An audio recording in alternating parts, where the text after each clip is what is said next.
मेरे साथ एम्बेसडर अशोक सज्जनहार भी जुड़ गए हैं। Morning ambassador, is going down to the wire, बड़ी कांटे की टक्कर चल रही है।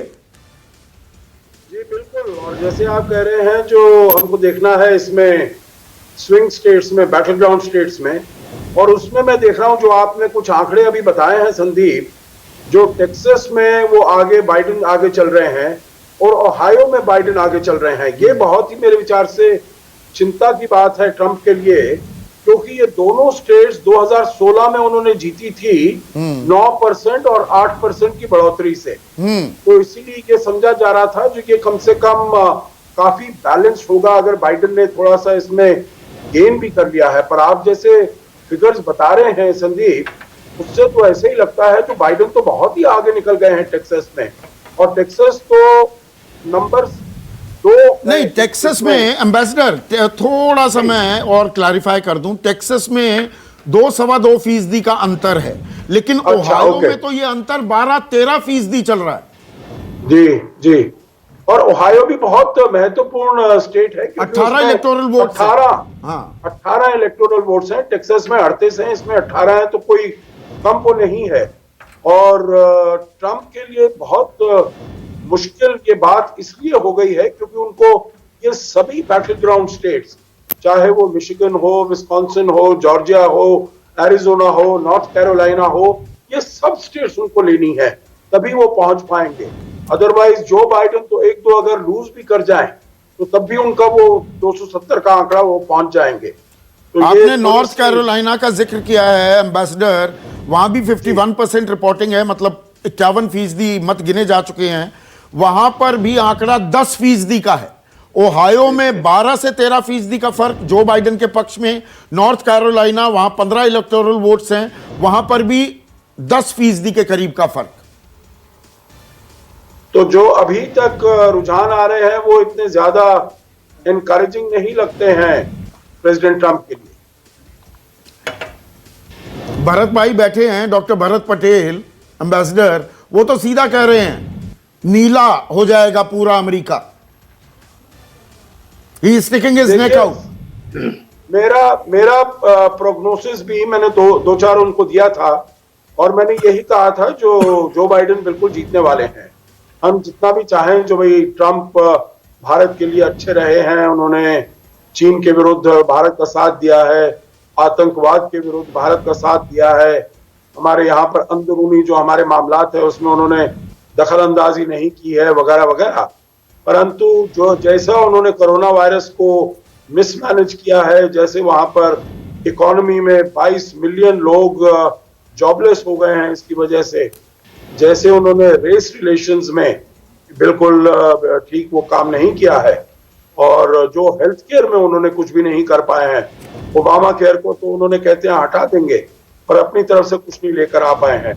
तो मेरे विचार से अमेरिका के लिए या अंतर्राष्ट्रीय अपनी विदेश नीति के लिए वो कुछ ज्यादा अच्छा काम नहीं कर पाए हैं। तो कोरोना ने अर्थव्यवस्था का, पूरी दुनिया की अर्थव्यवस्था का बट्टा बिठा दिया। कोरोना के शिकार होने वाले हैं ट्रंप, आप ये कह रहे हैं एम्बेसडर? जी बिल्कुल, मेरे विचार से अगर एक मैं ऐसा मुद्दा निकालूं संदीप जिसका सबसे ज्यादा खामियाजा उनको भुगतना पड़ रहा है, वो है कोरोना। देखिए, अगर मैं आपको ये भी बताऊं, अगर कोरोना नहीं होता, जनवरी के शुरू में 15 जनवरी को उन्होंने फेज 1 ट्रेड डील साइन की थी चीन के साथ, जिसमें चीन ने उनको कमिट किया था जो अगले 2 साल तक $200 बिलियन एडिशनल वो इंपोर्ट करेगा। उसके पहले जो आर्थिक स्थिति थी अमेरिका की, बड़ी अच्छी आर्थिक स्थिति थी, जॉबलेस रेट्स कम हो गए थे, अनएम्प्लॉयमेंट कम हो गया था, जीडीपी ऊपर हो गया था, टैक्सेस उन्होंने कम कर दिए थे, सभी लोग वहां पर खुश थे इकोनॉमी से। परंतु जब से कोरोना आया है पिछले 7-8 महीने में, वहां पर करीब 2 लाख से ऊपर, 2,30,000 वहां पर मौत हो गई है, 90 लाख से ऊपर वहां पर कोरोना से ग्रसित हो गए हैं, 22 मिलियन लोग वहां पर जॉबलेस हो गए हैं। सेकंड क्वार्टर में 33% इकोनॉमिक जीडीपी जो था तो वो कोरोना ने, आप कह रहे हैं, डोनाल्ड ट्रंप के लिए संकट बढ़ा दिया है पॉपुलर वोट में। हालांकि अभी भी वो जो बाइडेन से लगभग 2% ऊपर हैं। मेरे साथ प्रोफेसर चिंतामणि महापात्र भी जुड़ गए हैं, फॉरेन पॉलिसी एक्सपर्ट हैं। प्रोफेसर महापात्रा, अभी ये जो अर्ली ट्रेंड्स हैं, ये शुरुआती रुझान है 85-61 का जो ये आंकड़ा है, ये अभी क्या बता रहा है? या it is too early to take a call? देखिए, जितने भी ओपिनियन पोल कई दिनों से हम देख रहे हैं कि जो बिडेन ज़्यादा पॉपुलर हैं, वो स्विंग स्टेट में भी ट्रंप से आगे हैं और जनरली ओवरऑल अमेरिका में भी वो आगे हैं। अब तक जो ट्रेंड आया है उसमें ये लगता है कि जो बाइडेन का विक्ट्री पॉसिबल है।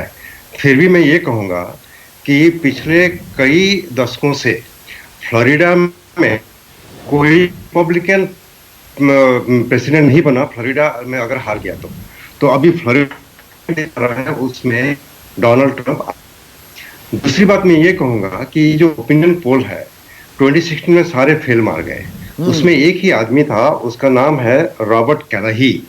वो सीईओ था ट्रफालगर पोल का, और उसने एक ही पोलस्टर थे जो कि ये प्रेडिक्ट किया था कि डोनाल्ड ट्रंप जीतेगा। नहीं, एक और अभी भी व्यक्ति ने उसको कहा ये था, मानना है कि डोनाल्ड ट्रंप प्रोफेसर जीतने का साहब, चांस। एक और व्यक्ति ने कहा, वो पोलस्टर तो नहीं है पर जर्नलिस्ट है, 9/11 जैसी बहुत बेहतरीन फिल्म बनाई फ़ारेनहाइट, माइकल मूर, वो भी लगातार कह रहे थे डोनाल्ड ट्रंप जीतने वाला है, जब कोई भी अपनी गर्दन आगे बढ़ाकर कहने को तैयार नहीं था कि डोनाल्ड ट्रंप जीत जाएंगे। तो फिर भी मैं ये कहूंगा कि अभी देखिए, जितने भी रेड स्टेट हैं, डोनाल्ड ट्रंप के पास सॉलिड सपोर्ट है 125 इलेक्टोरल वोट का, और जो बाइडेन के साथ सॉलिड सपोर्ट है 203 इलेक्टोरल वोट का। मगर ये स्विंग स्टेट की जो बात कर रहे हैं, जैसे फ्लोरिडा हो या पेंसिल्वेनिया हो, मिशिगन हो, विस्कॉन्सिन हो, टेक्सास हो, ये सारे स्विंग स्टेट में किस तरह जनता वोट करने वाले हैं, सबसे ज्यादा फर्क वहीं से पड़ेगा। अभी कहना कि डोनाल्ड ट्रंप हार रहे हैं, बहुत अहम बात आप कह रहे हैं। और नमस्कार, मैं हूं मानक गुप्ता। अगर आपको हमारा ये वीडियो पसंद आया हो तो इसे लाइक और शेयर जरूर करें, और हां, हमें सब्सक्राइब और फॉलो करना ना भूलें ताकि आप देश और दुनिया की कोई खबर मिस ना करें। तो जुड़े रहिए हमारे साथ और देखते रहिए News 24।